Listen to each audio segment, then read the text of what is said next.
ድንግል ማርያም ለምንድን ነው በድንግል ማርያም የሚኖር ደስ ይለዋል የሚባለው? በእሷ ስም የሚጾም ሰው፣ የእሷን ስም የሚያመሰግን፣ እሷን እናት የሚያደርግ ሰው ደስ ይለዋል። እና ብዙ ጊዜ ስለ እመቤታችን እዚህ ውስጥ ያለ ሰው በጎ ሕሊና እንዳለው የታወቀ ነው። ጉዳዩ ግን የምናደርገው ነው የሚጠፋን። እና በእሷ ሆነ ደስ እንዲለ ምን እናድርገው ነገርኳችሁ። ሲበሽቃችሁም ውዳሴ ማርያም ድገሙ፣ ደስ ሲላችሁም ድገሙ። የእውነቴን ነው።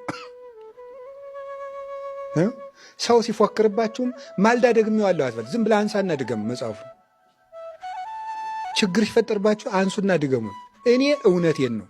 ፈትኑት፣ ቅመሱት። እውነቴን ነው። ዝም ብለው ውዳሴ ማርያም ሰው የሆነ ሰው ቆይ እንገናኛለን አለ አይደል? ሂድና ድገማት የዕለቷን ውዳሴ ማርያም፣ ኋላ ተገናኙ፣ ችግር የለም። እውነት እንዴ ገባሪ ተሰላም እኮ ናት።